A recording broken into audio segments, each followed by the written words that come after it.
Are you okay? Oh, man. A little tired? Long weekend. Lauren DJs, and she has a little bit of shift work. So Monday mornings, we kind of know that's going to be a little bit slow getting started. Keep going. You know, a lot of people do. They have shift work, or they do things on the weekend, or they go out and they spend time awake. We always stay up a little later on the weekends. It's been quoted that 50 to 70 million people have sleep disorders. 48% of people snore. We're going to talk about snoring. It's not a benign condition, and it could actually kill you. Drowsing, driving, that's hard to say. Dr. Tammy's tired too. Driving, drowsy accidents are more prevalent than alcohol-related intoxication accidents. Wow. 40,000 accidents a year and 15,000 deaths. Yeah. 100,000 deaths each year in the U.S. hospitals due to medical errors and sleep deprivation. So don't let a doctor work on you if they're really tired. And boy, when I was in residency, that was the case. You know, they're trying to change laws about that now. So there's some real risks when people have been awake too long. Yeah, that's very scary to think about. We're going to talk about all that today and more on the Naked Doctor Show. Stay tuned.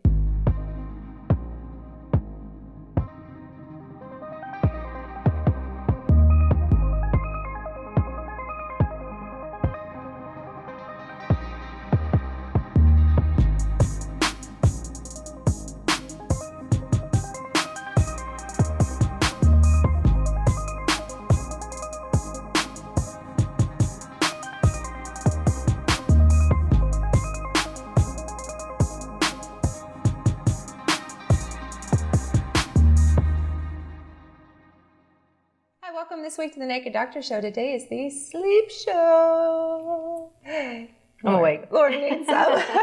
I'm awake. You know, it's so interesting that sleep can cause so many problems, and it can cause hormone imbalances. It can cause you to be less productive. It can make you grumpy. Super. I was going to say that the anger, the bitterness comes out. Yeah. You know, when you're tired, nothing's funny. It's just, you know. It's like, don't wake funny. the sleeping bear. There's a reason that this is, right? Yeah, exactly. You don't want to sleep the bear. So you have decreased productivity. As we said in the open, it's more dangerous than drunk driving. Decreased health, hormone problems, impulse control. There's the grumpy. You're more hungry, so you're going to gain weight. You're going to have more stress, and you're going to have less coping skills. Your window of tolerance is much smaller. And a lot of causes of that can be apnea. And apnea means that you really just stop breathing, and that can be intermittent or can be constant. And usually that's an obstructive. You can have central apnea, like babies that stop breathing, like that Zzzz kind of thing. It's a brain thing. But obstructive apnea is where the airways are obstructed by tissue, basically. And so the more overweight you are, so it's this vicious cycle. So it's interesting. There's a show called The Biggest Loser. They always do pre-participation health physicals on their people, and they do sleep studies on them because they know that those people, especially when they're massively overweight, are not going to lose weight when they have significant apnea because they're not going to metabolize well at night. So if you snore or you feel tired when you wake up in the morning, those are the main ways that you know that your quality of sleep. And on the whiteboard segment today, I'm going to talk more in depth about the stages of sleep and how important it is to go through those. Also, lack of exercise. You need to get your metabolism revved up. So if you're not exercising, you're probably not going to sleep as well. So that's really important. Hormones and aging, of course, hormones are super important, and that's what, you know, we take care of here at the Healing Heart Center. So get those hormones balanced. And also, pain and inflammation can keep people from sleeping. So we have lots of great cutting edge things to help people with pain and inflammation. Sometimes it's about changing the diet, getting the inflammation foods out of the diet, stem cells. Getting those food sensitivities tested. Yeah, yeah. Food sensitivities. Lauren is young and healthy, and she's got the mushroom story. So when we come back from break, I'll let her tell you the mushroom story. But it's interesting how the foods that you may be eating that you might think are healthy, right? Mushrooms, anti-cancer properties, all sorts of things, could actually be making you tired. All right, cool. We're going to take a little break, and we'll be back right in a few minutes with a Naked Doctor. I'm Dr. Tammy, the Hormone Queen. In my almost 20 years of experience in working with tens of thousands of patients, I found that hormones have everything to do with weight loss. There are fat burning and fat storing hormones, so you have to maximize the fat burning and minimize the fat storing hormones. I've created Dr. Tammy's 21-day metabolic solution, which will help you heal your metabolism and lose weight. Very exciting. So what do we have? We have my daily metabolic support, which is formulated with all the ingredients to help your fat burning hormones work better and to minimize your fat storing hormones. I also have a great whey protein if you need a little bit of a meal replacement or just to help with some of the appetite. Helps with that glucose metabolism because let's face it, sugar storage, insulin, those issues are huge with trying to lose weight. And when you crave sugar, it's just no fun. So you're never hungry when you're doing this. Our Detox Complete helps heal the gut so that your body can absorb all these nutrients, because if you don't heal the gut first, then you're wasting your money on all this stuff. So I wanted to make sure you have all those great amino acids and anti-inflammatories. And one of the things that we found is most people are not overweight, they're inflamed. And so you have to treat the inflammation for you to lose the weight and for it to be sustainable. I also have my secret weapon, which I absolutely love, which is methylated vitamins. This is L-methylfolate, and this helps clear toxins because most people are not only inflamed, but they're toxic. So this helps clear all of that and helps your hormones work better. And then we have a great probiotic. There have been studies that have shown that people who are overweight have different bacteria in their guts than people who are thin. So if you want to be thin, you need the thin bacteria. So this probiotic helps heal the gut, and all of these things together help your metabolism work better and help you lose weight faster.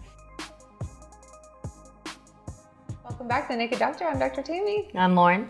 And we're talking about sleep today. The best thing in the world. Yeah. We were just talking before break about food sensitivities and getting your blood tested for foods that cause inflammation, which can also make you tired and trigger cortisol issues. And one day you were up here doing some laser treatments. Yeah, I was supposed to be up here to do some training.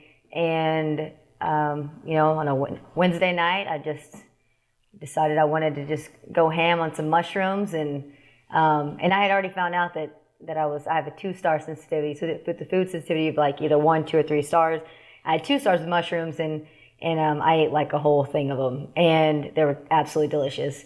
However, the next morning I was useless. I couldn't get out of bed. Like I was having these weird dreams, like where I just was totally discombobulated. Like I didn't even. It was crazy, and I was like an hour and a half late to the training. However, I caught up. I'm good. But either way, I was just asking her. I didn't know if that was what could have caused it, and she said that's exactly what caused it. So. Oh yeah, gluten's one of the big ones. I call it my gluten hangover. If I eat gluten, I might as well just go to bed. I'm done. Mm-hmm. Yep. Yeah, that was one of mine on there too. Now it's like, watch out for the bread. Yeah, you had breaded mushrooms, so you probably had a double whammy on there. So we're going to give you some sleep hacks, some things that can help you. One of the things is lose weight if you're overweight, because you're more prone to apnea and the tissues block in those sleep cycles from being adequate. Address pain and inflammation. We talked about that a little bit. Hormones. Progesterone is one of the main hormones of sleep. So if you're especially a perimenopausal or menopausal female, improve your nutrition. Just eat better. If you're eating crap all the time, you're going to have insulin spikes and cortisol spikes. And understanding, like just like the food sensitivities, because there's that part about eating better, but also because that's what leads to the inflammation and stuff that you were talking about, which is something else that's causing people to not sleep as well. Mm-hmm. So it's kind of a double whammy there. So really finding out what foods that you need to be eating to help you sleep better. And really we're talking about a multifactorial approach, which is one of the wonderful things that we do at our center is we help people identify all those areas, because you might just be doing one thing, or you might just go take melatonin and think that's fixing the problem, but it might not be. Lots of supplements. So I love magnesium. Magnesium helps relax your smooth muscles, helps you get into that sleep state, helps regulate your insulin levels. I didn't bring you magnesium today.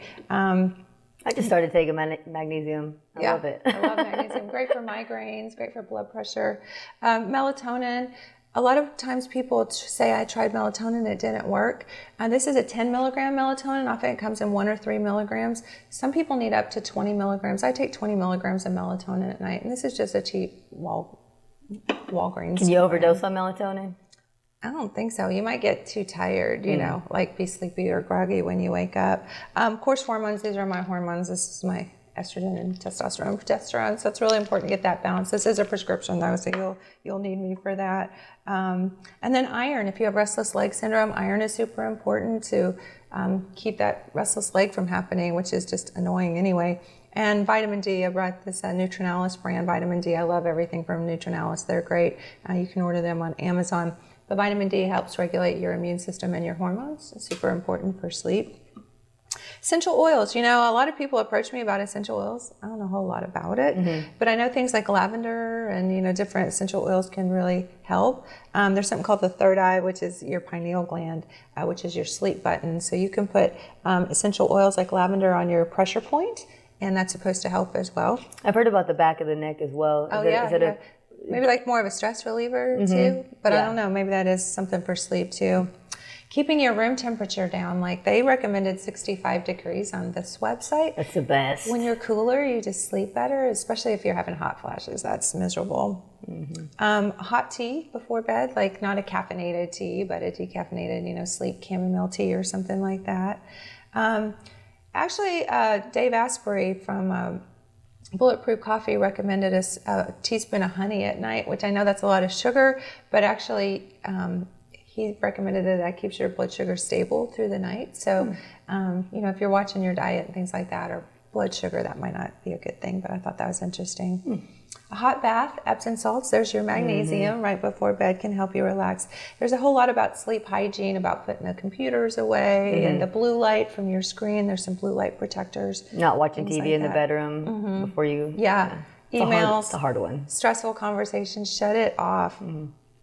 Dark room, because when it's dark, that triggers melatonin from the brain to help you sleep, so you want it as dark as possible.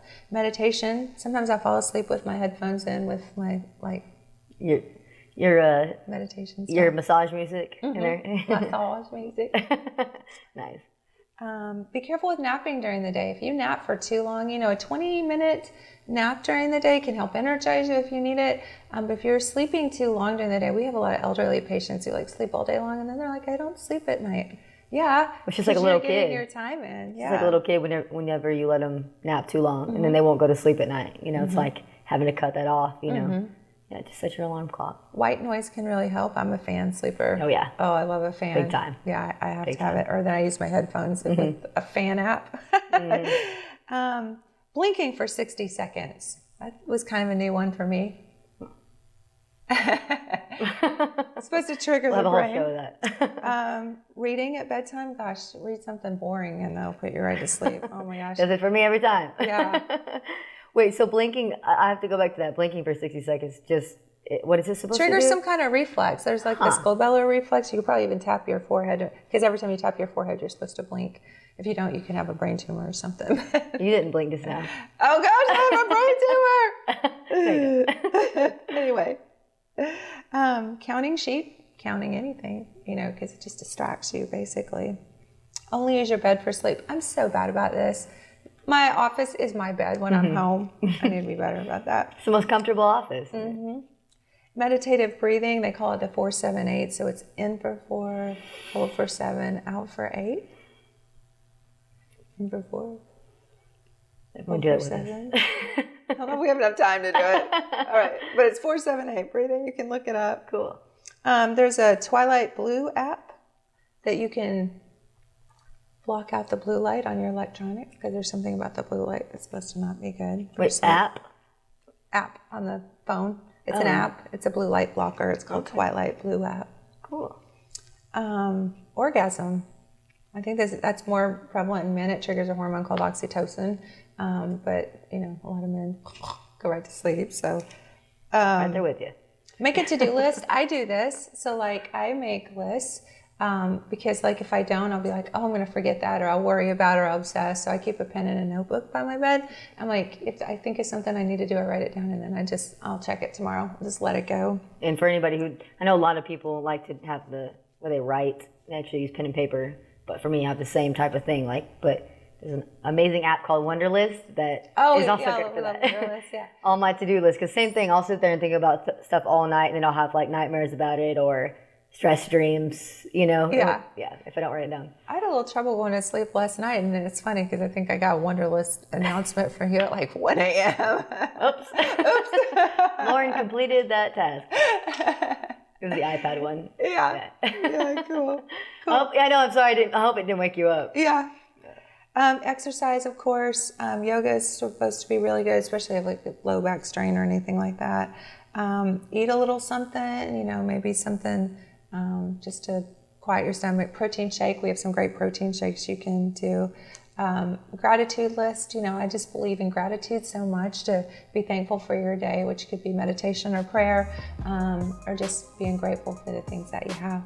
So hopefully those little sleep hacks were good. We're going to take a little break and we'll be right back with the whiteboard segment. I was sitting in the doctor's office waiting on him to come in the room, and there's a poster on the door that says, if you can answer 3 of these questions with a yes answer, you most probably need your testosterone tested. So I read the questions, and all 8 of them pertain to me.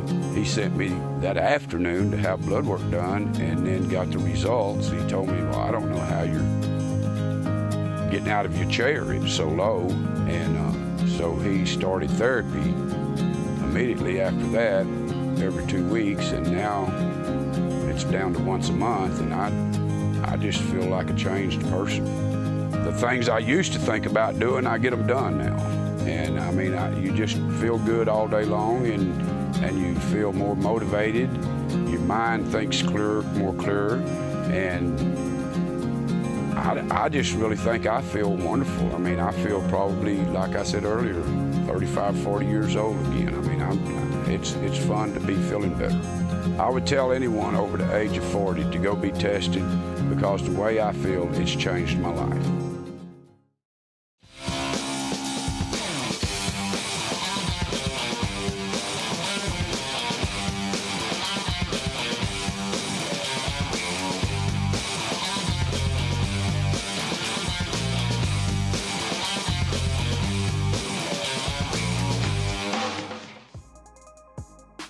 Tammy here. We're going to do our whiteboard segment on not just quantity of sleep, but quality of sleep, because quality of sleep is so, so important. So everyone's heard about REM sleep, right? And you've probably heard about the stages of sleep, but I want to tell you how each one of those are super important and why.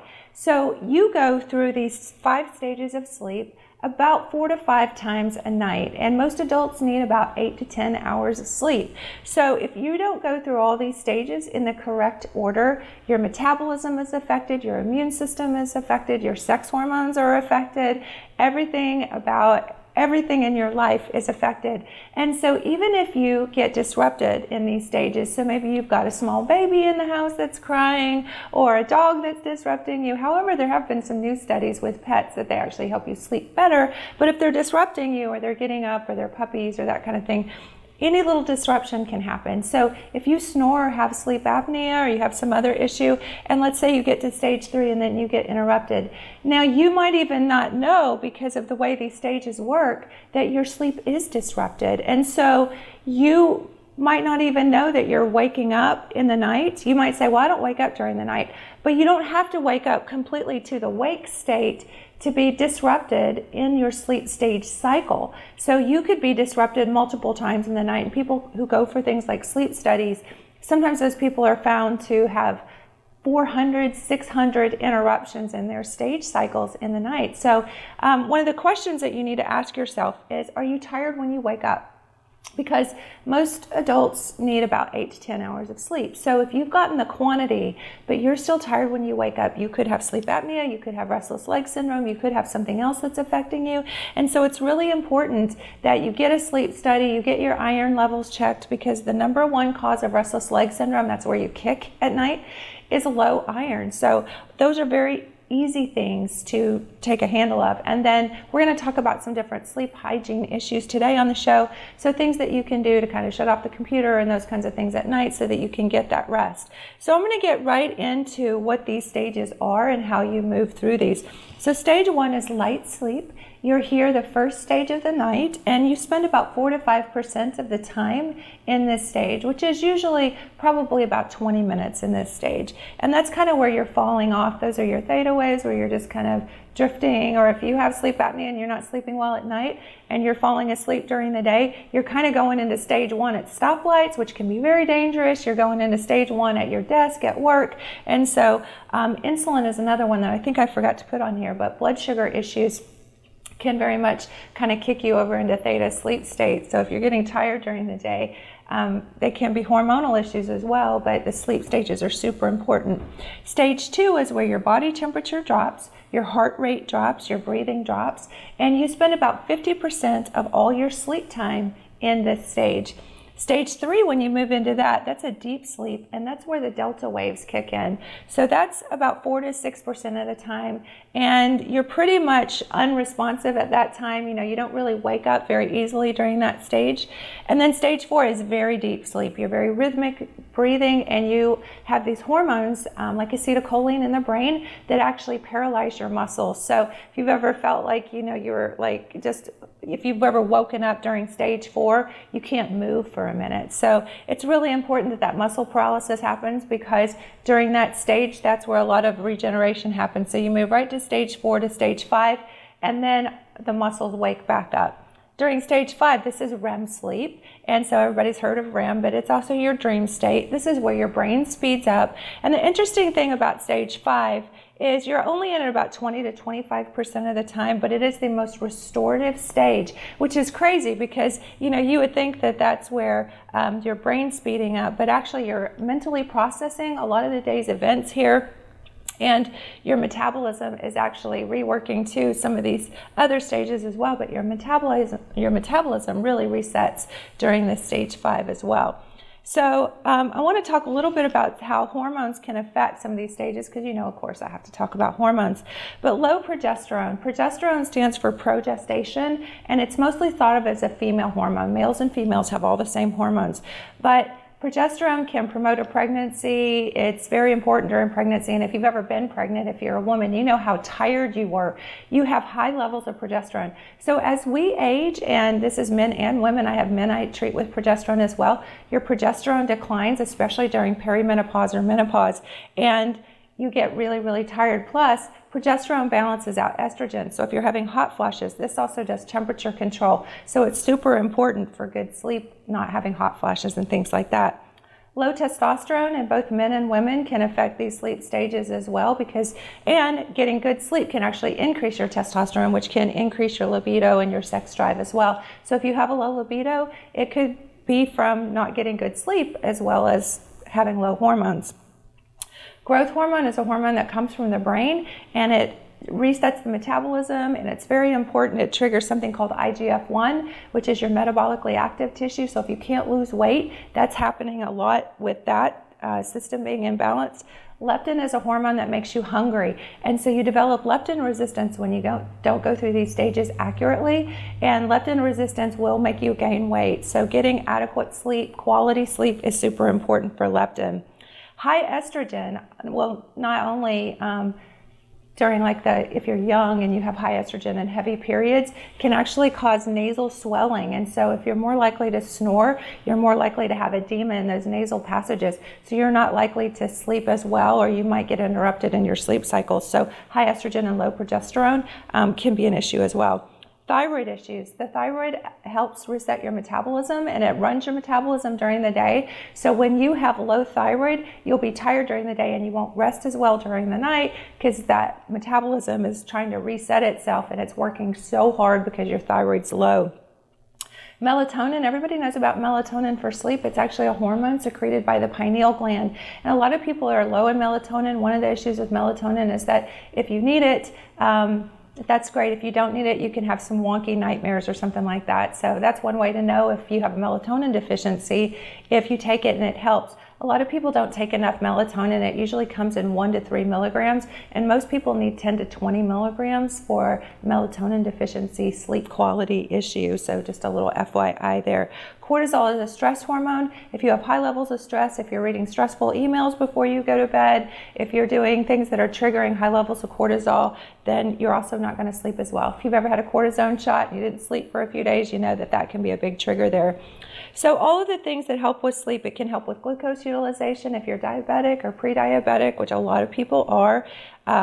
Not getting your good sleep quality can affect your insulin levels and make you hungrier, especially for sugar during the day, just to drive that energy. It can affect fertility. It can affect your blood pressure and heart. I've had people that have had misdiagnosed sleep apnea for years who actually have heart failure from it. So people say, oh, it's funny if someone snores, but that is not a benign condition. It is not a physiological condition. So if you snore, you probably need to lose weight, and you probably need to get that tissue off the back if it's an obstructive type apnea. So it's really important that you not look at it as snoring as something just funny or annoying, because it can actually cause heart failure and things down the line. So hopefully this was helpful. Again, it's about quality, not just quantity, and it's really important that you go through all these stages and go through them in the right order completely, at least 4 to 5 times a night. So we'll be right back after this segment with the Naked Doctor. I was sitting in the doctor's office waiting on him to come in the room, and there's a poster on the door that says, if you can answer 3 of these questions with a yes answer, you most probably need your testosterone tested. So I read the questions, and all 8 of them pertain to me. He sent me that afternoon to have blood work done, and then got the results. He told me, well, I don't know how you're getting out of your chair. It's so low. And so he started therapy immediately after that, every 2 weeks, and now it's down to once a month, and I just feel like a changed person. The things I used to think about doing, I get them done now. And I mean, you just feel good all day long, and you feel more motivated. Your mind thinks more clearer, and I just really think I feel wonderful. I mean, I feel probably, like I said earlier, 35, 40 years old again. I mean, it's fun to be feeling better. I would tell anyone over the age of 40 to go be tested, because the way I feel, it's changed my life.